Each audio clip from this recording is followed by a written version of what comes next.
Hi guys, welcome to Extra Talk. Actually, a match preview of the Champions League game against Liverpool tomorrow. With us, a guest, a very nice guest actually, Grizz from 90 Minutes.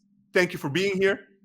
It's not a problem. It's an absolute pleasure being here, speaking about Ajax and Liverpool, two monumental clubs. It's always a pleasure speaking football, especially about my club and, of course, your beautiful club too. Yeah, usually it takes us a couple of minutes. It takes me a couple of minutes to know whether my guest knows football, but now I know you know football. So we can start talking right now. Ajax, welcome. Thanks. So what is this, man? What's this?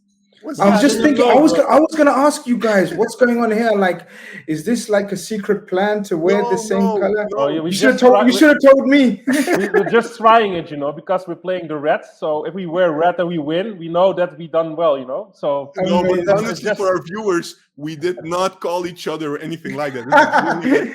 I don't know, but anyways, Grizz, welcome again.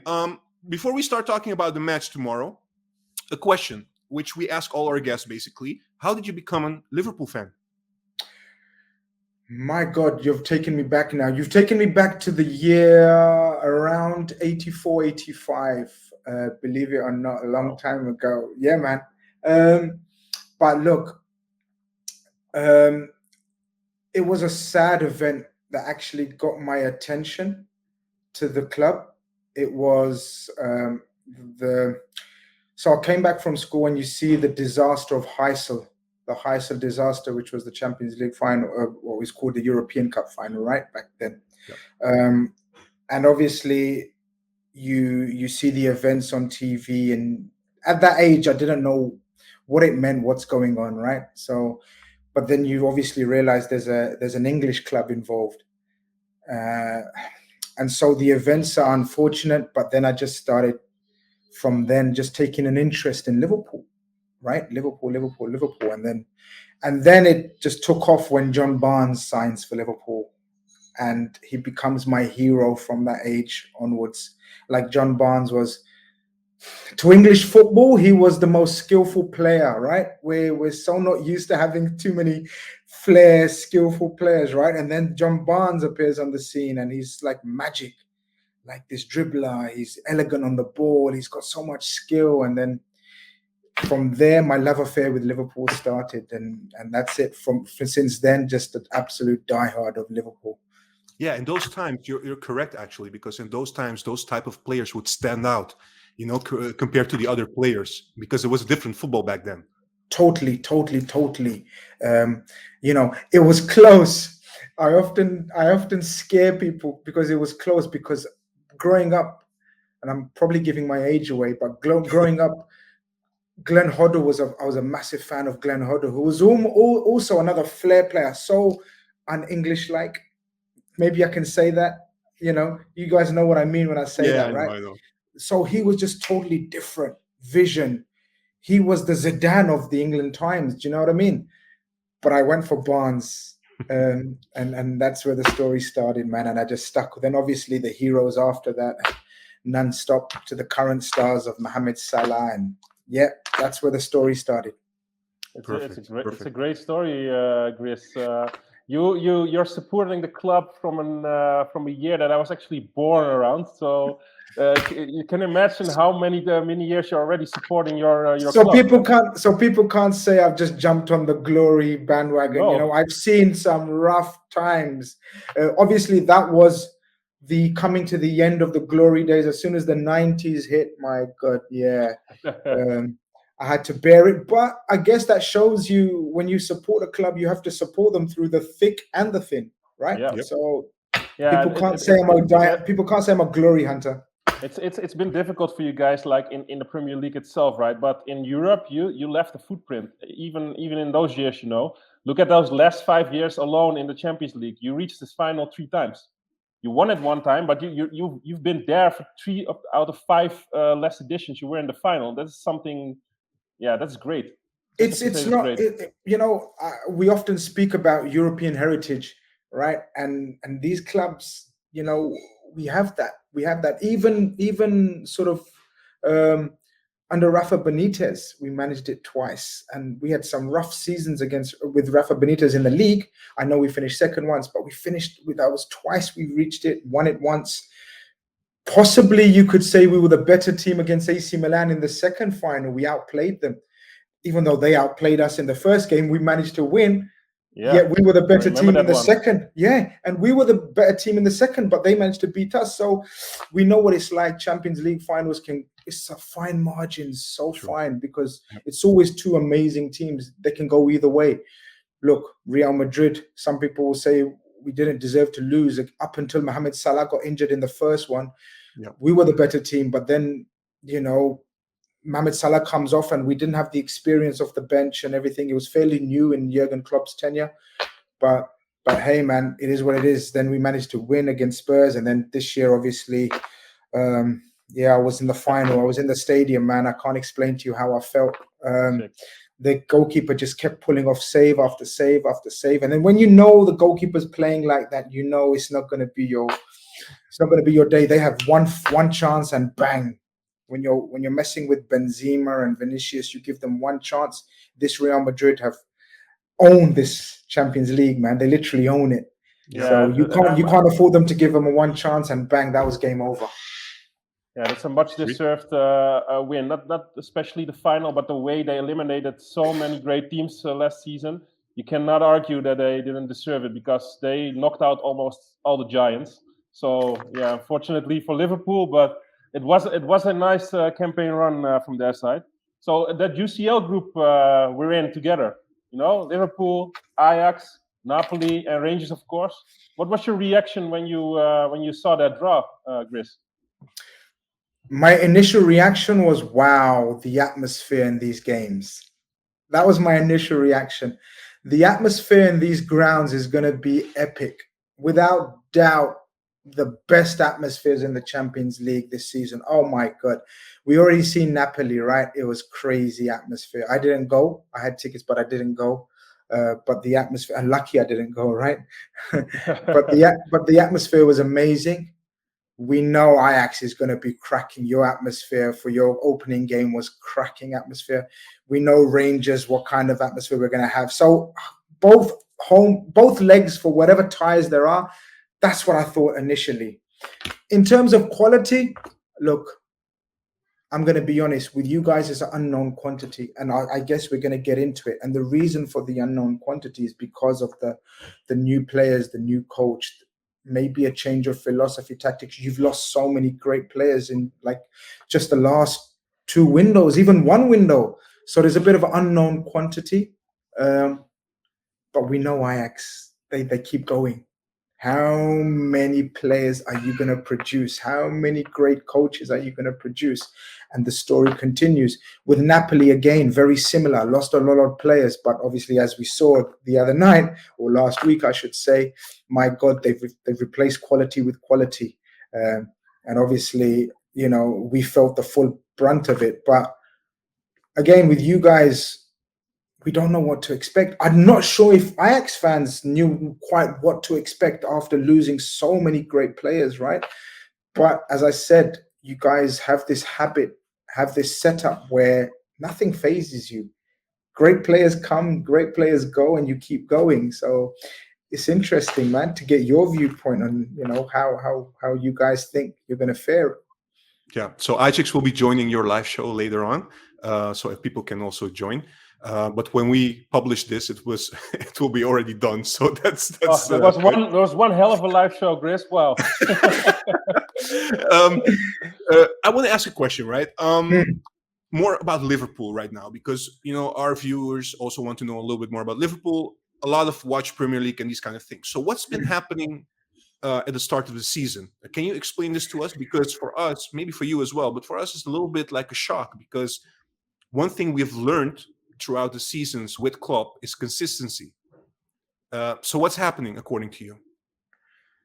Juan, that's the billion-dollar question, man. Like, I wish I could give you just such a simple answer that explains everything. All right. But there's no such answer that explains the start we've had. Like, we come off one of the seasons of all time, right? We play every single game there's possible to play. And then you think to yourself, wow, that's an achievement. We come so close to immortality, but yet so far. So we actually end up in the final of every competition, winning 2. We reach the final 15 minutes of the league campaign where we're so close to winning the league. You guys will know and your viewers will know, Man City were 2-0 down with 20 minutes to go. Yep. I'm going wild at Anfield. I'm in actually the crowd at Anfield, and I'm thinking, this is what is this? We could not believe what is about to happen or possibly could happen. So you can imagine from a player's point of view, if the fans are going at this level of local, we're thinking, Aston Villa, we're going to win the league? This is crazy. Even though we're 1-1 with Wolves, I know we're going to drive them home. We're not playing well. But I knew the passion of the crowd. We're going to drive them through. Obviously, we couldn't anticipate. In fact, a lot of fans could anticipate that Aston Villa are going to buckle. But 3 goals in 7 minutes? Like, only football can do this, right? To us fans. Yeah. And then you go to the Champions League final, and now suddenly there's pressure because you want to win one of the big ones, right? And then obviously we know what happens. The summer transfer window, we smashed the transfer record of Darwin Núñez. Again, not everyone's favorite to pay that kind of money for. Definitely not mine. So I'm not going to suddenly be a hypocrite and say, no, he's worth 80 million or 100 million euros or whatever it is. I thought, whoa, okay, this is something different. We're crying out for a midfielder as a Liverpool fan base. We're crying out for more recruitment in midfield. We don't until the last day we buy Artur Melo. Again, not my favorite choice of player, but we trust the process because this guy has done amazing work for us. These owners have done amazing. Okay, not so much the owners, but the coach working in tandem have done so much for us. So we have to trust the process. They know what they're doing. Guys, we play an amazing game in your version of the Super Cup. Yeah.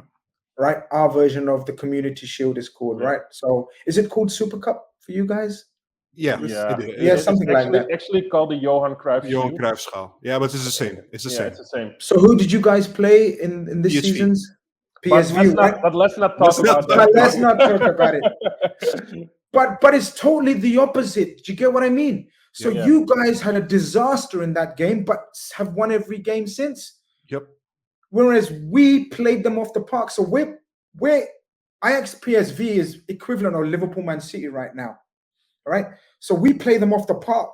And don't let any Man City fan tell you they weren't taking it easy. They were taking it exactly. They had heart. Full strength team, both teams. And our start was scintillating. We played them off the park. So you think to yourself, this season could be like last season. But guys, I can't explain to you. The simple way is all our midfield got decimated with injuries. Yeah. Our centre-back, who is one of the best young centre-backs in Europe right now, Ibrahima Konate, gets injured in a friendly the night before, the day after the Charity Shield, in a friendly against Strasbourg that we arranged just to have a kickabout. And he gets injured and he hasn't played since. He hasn't trained since. Thiago gets injured in the first game. Our captain, our leader, Henderson, gets injured in the second game. In that first game, I can't remember now. But our whole midfield is relying on a 36-year-old James Milner, and the youngest, Harvey Elliott.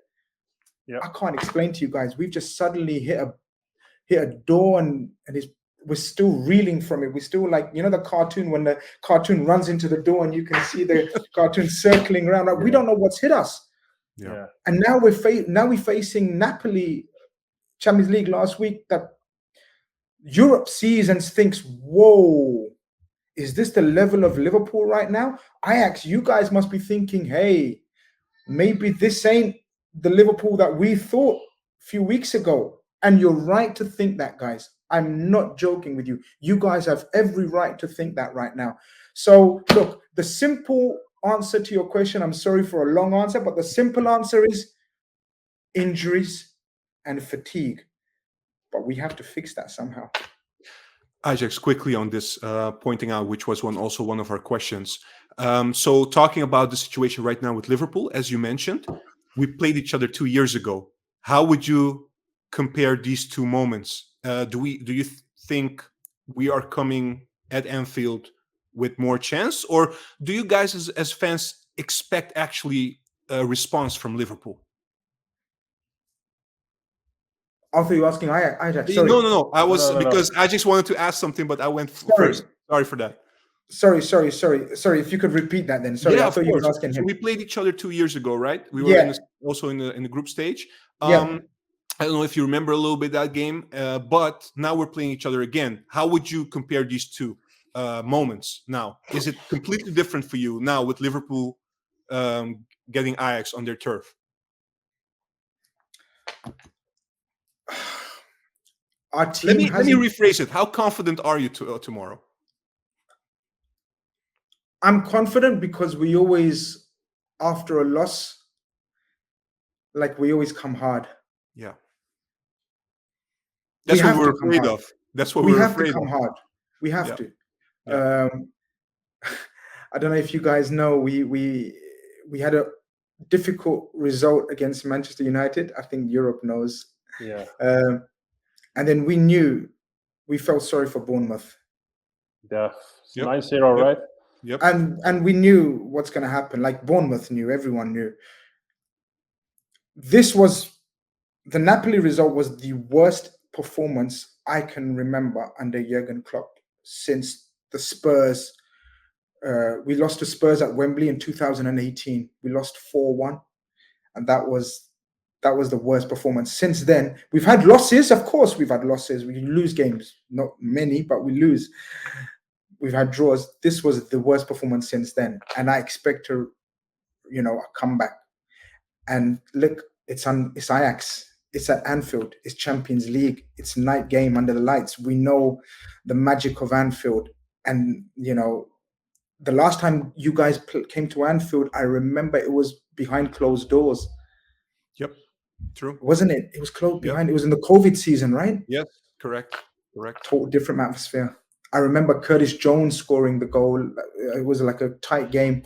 Lovely take and go. But it was a very tight game. You guys had chances. We had chances. It was a weird atmosphere. It's not going to be a weird atmosphere tomorrow night. It's got to be a Champions League atmosphere. It's going to be, we're going to have to come at you very fast. And I expect us to do so. Guys, I'm just because I'm here, I'm not going to paint a pretty picture. No, I'm going to try to paint you the picture that I think it's going to be. Mm-hmm. And it's going to be ferocious. And it's all about, if you guys can hold out in that first 20, 30 minutes, wow, the pressure's going to really build on Liverpool. That's your aim. Your aim is going to be to withstand that storm that we're going to bring, the high intensity, the high players, the high pace pressing. We're going to bring all of that. And if you can withhold that in the first 30 minutes, for sure you're going to grow into the game because you've got the technical players that can calm the play game down after that. But I don't know if you're going to be withholding that storm for 30 minutes. That's going to be the key to the game, I think, for tomorrow night. I'm confident. I have to be. I'm not as confident as I was 2 weeks ago, 3 weeks ago. I'm absolutely not as confident then. But I have to be confident. It's Liverpool. It's Champions League. We've just lost. Jurgen Klopp didn't look happy today in the press conference. I tell you guys this. I don't know if you guys watched the Jurgen Klopp press conference, but he was so focused and angry. And that gives me a bit of confidence and hope because he's such a great coach, right? You don't expect his team to have that kind of performance 2 games in a row. Unfortunately for you guys. But let's be honest, we produce those great bold managers at the moment, First Ten Hag, and now we have Schreuder, who has a little bit of tricks up his sleeve also. But from your standpoint, Grizz, what are the players that we need to watch out for in this Liverpool at the moment? Because you guys also had a few changes. Mane leaving you guys, it must have been a big blow for you because he's doing very well at Bayern Munich. So you cannot say. Luis Diaz is a great player, but Darwin Núñez is not of the similar level as a replacement of Mane. So what are the players, considering he left and the gap he left behind, what are the players that we need to look out for also with the injuries at the moment in your squad?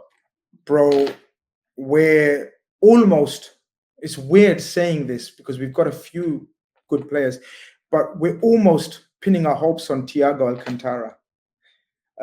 He will be back tomorrow, unfortunately for you guys. I think he will start pretty much. I'm pretty sure he will start. And we're waiting for Mohamed Salah to wake up. Yeah. And if he wakes up, then it's going to be good for us. It's going to be bad for you. But at the moment, look, it's weird because of the standards he's set. He's got 4 goals and assists in 6 games. For normal people, that's great. 2 goals, 2 assists in the opening 6 games. But for him, everyone in the UK and media are saying that's a disaster. So you've got to compare it to his standards that he set, right? And he's a wide man. Realistically, he's a wide man, guys. He's not a striker. If you look at his heat map, he plays on the right wing. So to get the numbers he gets from right wing is incredible. We're waiting for him to link up with the front guys. Of course, as you said, no Mane, so the front 3 is split up. Bobby is in and out of the team. We haven't got that understanding. And it's understandable when you've got Luis Diaz, who's new, Darwin Núñez, who's completely new, and Diogo Jota, who's fairly new. That's 3 new strikers we've got. The world knows it's Mane, Salah, and Bobby Firmino is the Liverpool strikers, right? The world knows that for the last 4 or 5 years. Europe knows that. Now we've got Jota. Now we've got Núñez. Now we've got Diaz. They play different. It's a completely different. And we've got teething problems. So that's why a lot of defenses have felt more comfortable playing against his strike force. Individually, Luis Diaz has been fantastic, guys. I wanted to say that because that Luis Diaz guy, I think I will dub him the biggest threat at the moment from Liverpool, because this guy's been crazy. The way he adapted, the way he brought his style of play, he's been so important for you guys. I love his style of play. I think he's a terrific player. So for me, he's the one to look out for. Look, individually, he's magic. Individually, he's been performing. He's scoring some cracking goals. But as a collective unit, there's not that telepathic understanding yet. But how does that telepathic understanding come? I mean, I'm forever trying to speak to the Liverpool people that follow me on my platforms. Like, it only comes by playing. You got to give them time, play, let them play. Mane, Diaz, Mane, these guys played for 5 years, near enough every game without any rest. Only Origi came in now and again to let them rest or whatever. Or last year was Taki Minamino. He's gone to Monaco now. Yeah. But otherwise, it was just these guys. Shaqiri for 1 season came, but didn't really settle properly. So it was these guys week in, week out. Now we've got options. If you're asking me who's going to play tomorrow alongside Mohamed Salah, I think it's pretty awkward to guess. I think Luis Diaz will definitely start, but I'm not sure. It could be Bobby. It could be Darwin. It could be the guy I'm looking forward to, Diogo Jota. People have forgotten about Diogo Jota. But isn't it even an option that Bobby Firmino will play like attacking midfielder and Núñez will play as a striker? Or is it out of the question? It's not out of the question, but Jurgen Klopp would be brave to play that, especially the way we've been defending recently. So I don't know if he's going to go with 4 up front. So play 2 in midfield. I think the definite 2 is Thiago and Fabinho. Yeah. And then if he's brave, Bobby behind the 3. But more realistically, I don't know. More realistically, it's going to be Elliott, and then I think Núñez will start. But I wouldn't be surprised if Jota starts. This is why we've missed Jota. I know I've mentioned midfielders and Konate missing from the back. Diogo Jota has been a huge miss, guys. He's so underrated because he's not as beautiful to see as the others. But Diogo Jota is like, how shall I compare him to someone? But he's just a goal machine. He can smell the goal. Yeah. I'm sorry to use one of your enemy's players or the enemy's coach, but Van Nistelrooy, when he used to play, so ugly to watch, but he'd score a goal. Understood. This is Diogo Jota. Yep. He won't be involved in the play. You don't see him linking the play, doing any skills. If there's a chance, boom, Jota. And he is a hard worker. Off the ball, he's a hard worker. So yeah, could be. I have a question, right? So you said something earlier that resonated on me, which is the Liverpool fans, but in general, fans from abroad, especially in the UK. I don't assume they watch the Eredivisie. Sometimes they catch something from Ajax, but as you said, we are not aware of this because we know how it goes every transfer window.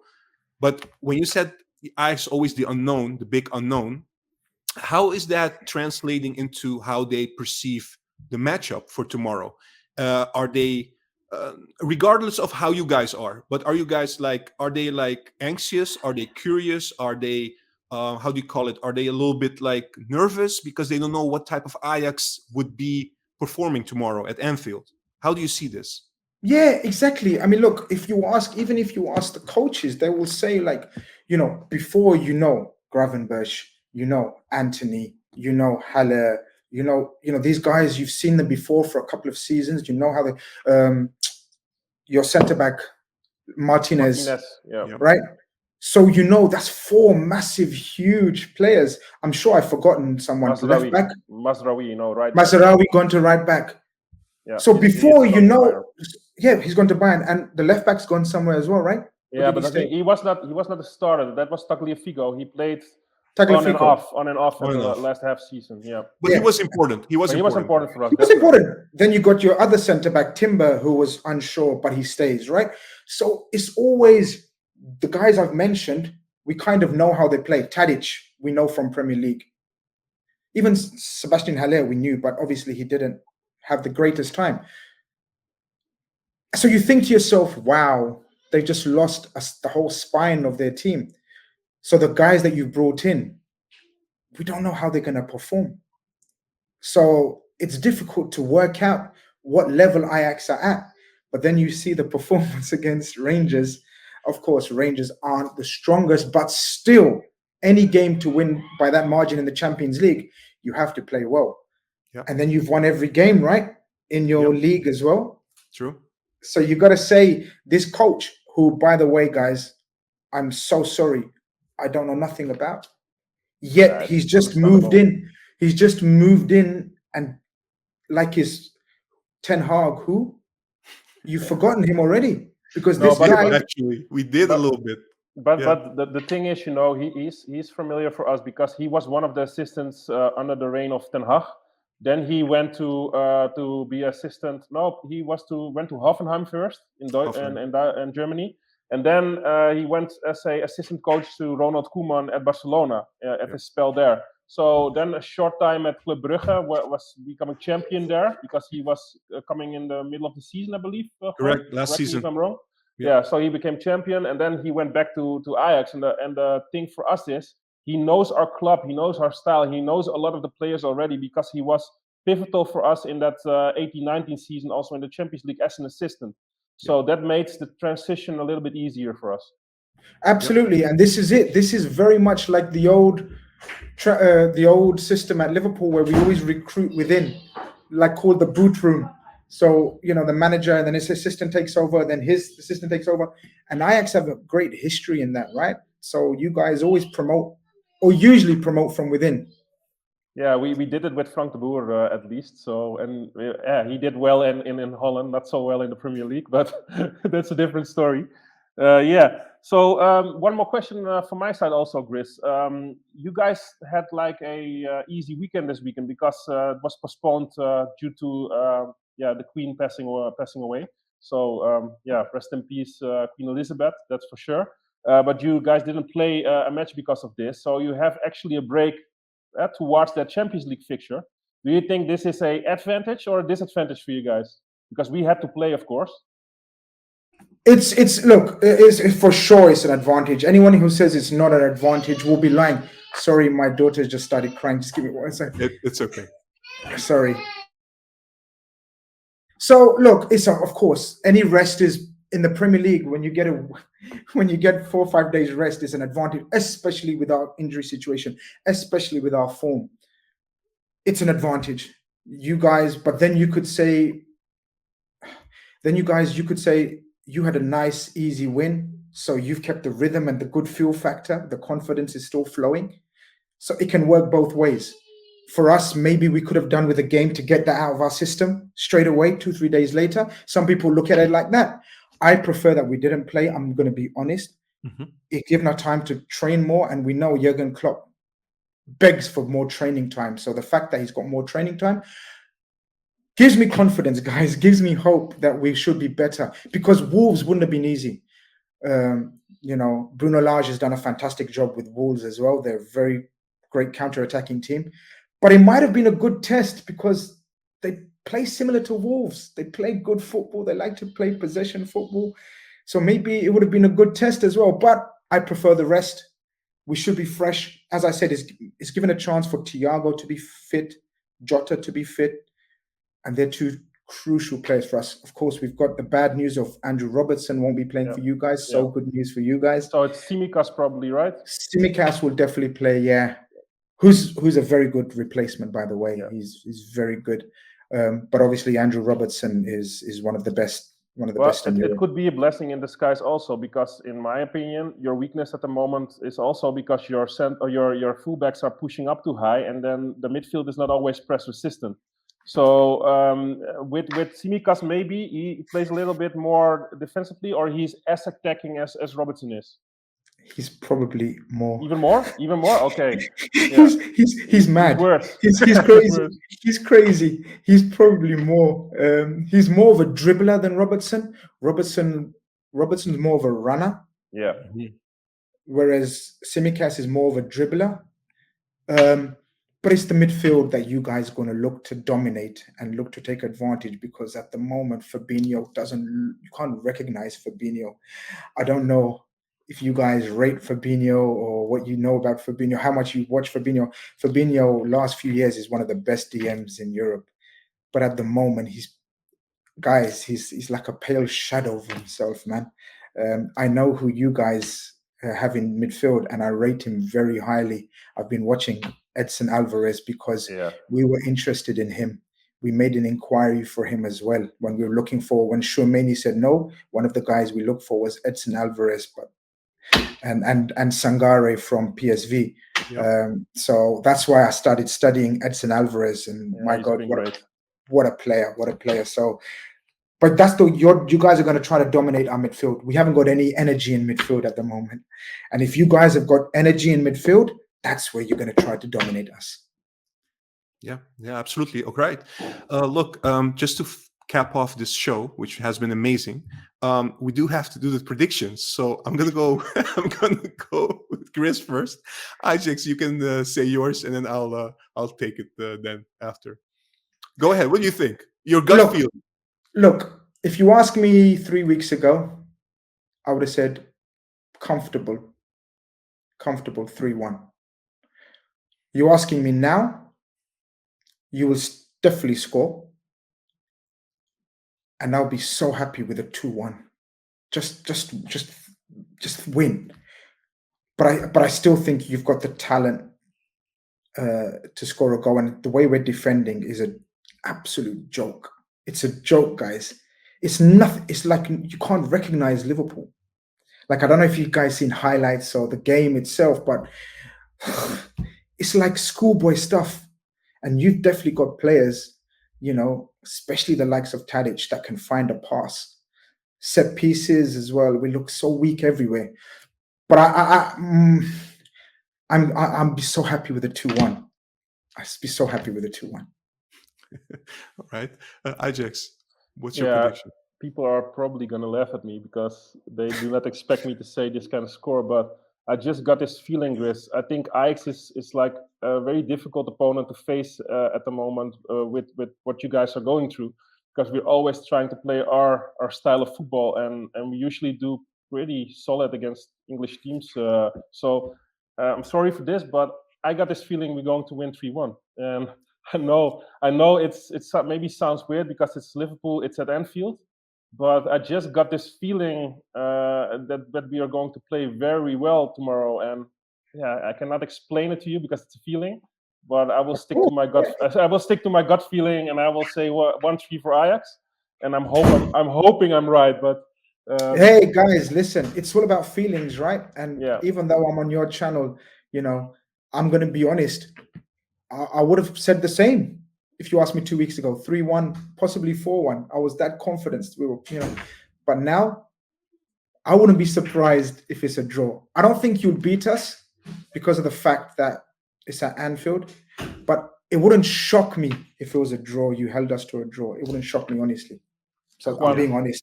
Juan, I know you're always trying to duck these kind of questions, but you're not getting away with it today, buddy. No, I'm not. And exactly, look, like Grizz said, winning at Anfield is, that doesn't happen. Almost never happens. So that's one. The second thing I'm concerned about from our end is our wing backs, our fullbacks. Yeah. Blind will face Mo Salah. Blind is not the fastest player. We know that, and I think Klopp is very intelligent. I love Blind, by the way, guys. We love him. We love him. We all love him. Blind. I love his intelligence. He's so good, so underrated in Europe. I just wanted to say, I'm not saying it because I'm on your channel. I actually love. Yeah, but if they both sprint, Grizz, it's like a child. It's like a child running towards an adult, side by side. So Salah can't run these days. I don't know what's wrong with him. Someone done some magic on him, some voodoo magic or something. I think honestly we will score, but I think also Liverpool will score. They have so much quality up front. I don't think they will not score. Honestly, something tells me it will be along the lines of 2-2 or 3-2 for Ajax, but I think 2-2, to be honest. I wouldn't be shocked. I wouldn't be shocked. Let's hope we're right, Juan. Let's hope we will win this fixture, but it will be a great match. And also this group stage, these teams put together in this group, you can say it's a battle of the fans also, because like you said before, Grizz, the atmospheres in the stadium, they will be like a 12 man for the team playing at home. So I'm looking forward to hearing that you'll never walk alone in your stadium. So hopefully we can pull it off.